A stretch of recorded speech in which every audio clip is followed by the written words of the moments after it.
photographer pa tayo lagi.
This whole city block of lovely Gothic revival buildings on the left of us.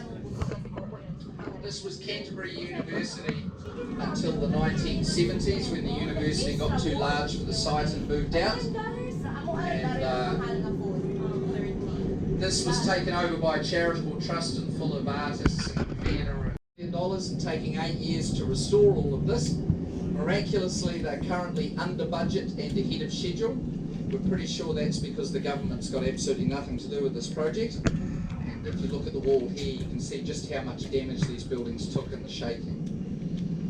So a lot of work to fix them up, but it's a real labour of love. They're doing full earthquake strengthening and restoration while they do the repair. If you want to have a look around the art centre, just head through these double doors on our left and you're welcome to take a stroll around. And we're coming up to stop 12 here, which is our museum stop. And I better stop because this young man is waving me down.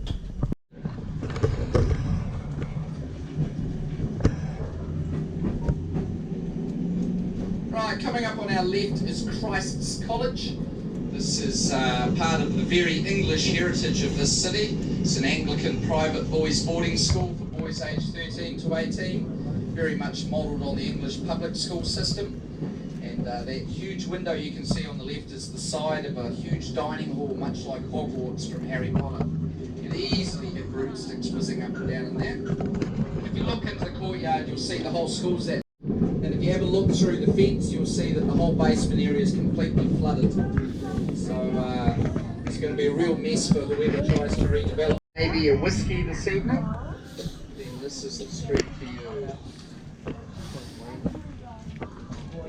So just give me a second, I'm just watching these kids. Stock 17 new bars and restaurants here before the earthquake, and they were so successful they put them back again.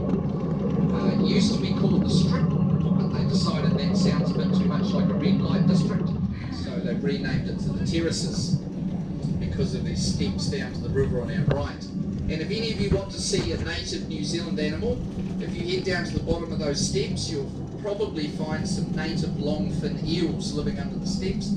Very slimy and very ugly, but quite. We're doing quite well with the rain holding off today. We've had a lot of rain clouds around, but it's just never really got started, which is fortunate.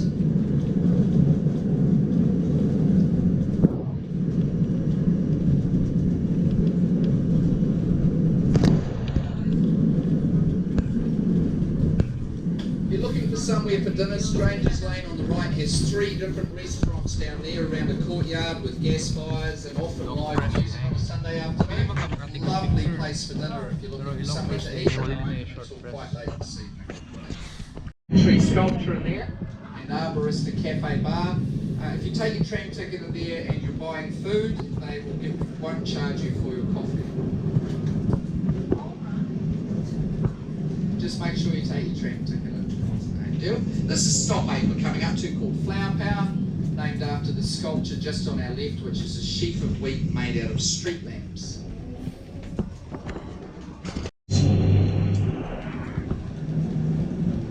And coming up ahead of us is the Heritage Hotel and Apartments. This lovely old Italian palazzo building was almost undamaged in the earthquakes, because when the Heritage bought the building in the 1990s, part of the deal was they did full earthquake strengthening.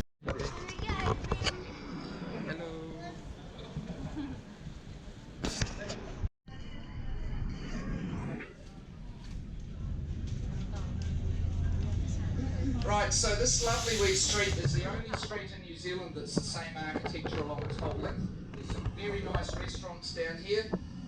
There's also Go Kiwi gifts if you're souvenir shopping. If you are, do take your tram ticket in, they'll give you a 10% discount there. And back on the corner is Rollicking Gelato, and if you look at these ladies on the left, they're all eating the gelato from there. It's absolutely delicious. Well worth a visit if you like ice cream. Right, we're just about to cross over Gloucester Street into stop 1, which is the home of the trams, Cathedral Junction. We've got tickets to our various attractions at our office here, and if any of you are thinking of visiting Hanmer Springs, which is an hour and a half north of Christchurch and the site of geothermal hot pools and a very relaxing place to visit, if any of you have the urge to tie rubber bands to your ankles and jump off a bridge, we can sell you a ticket for that as well.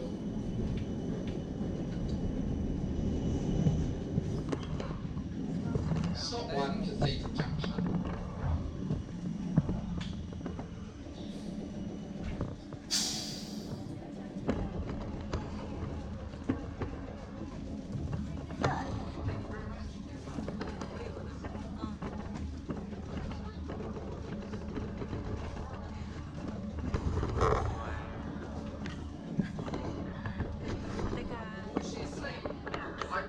I put them all on the child whisper.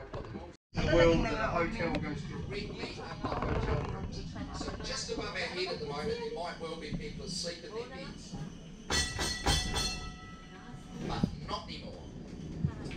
It's about time they got up anyway. It's well into the afternoon.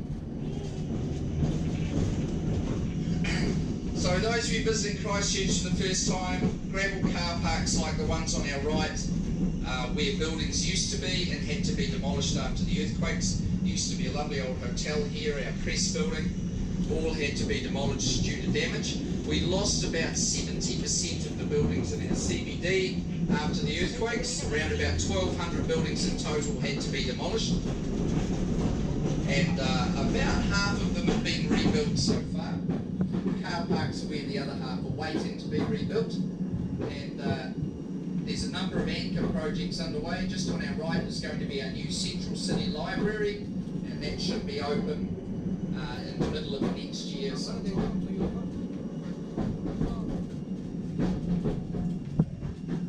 And if you look to your left through the gate as we come around here, you can see our Anglican Cathedral, untouched since the earthquakes. All that damage happened because of the shaking on February the 22nd. And it's been untouched since because we've spent 6 years having an at times heated debate about what to do with the building. 2 months ago the decision was finally made to rebuild it, so it'll be a slow and expensive process, but if you come back in 10 years or so, they'll probably be half finished. Right, this is stop 2, Cathedral Square. When we leave the square this time, we will be going left and down through our shopping area, Casual Street and High Street, before circling back to here in about 25 minutes. Good afternoon.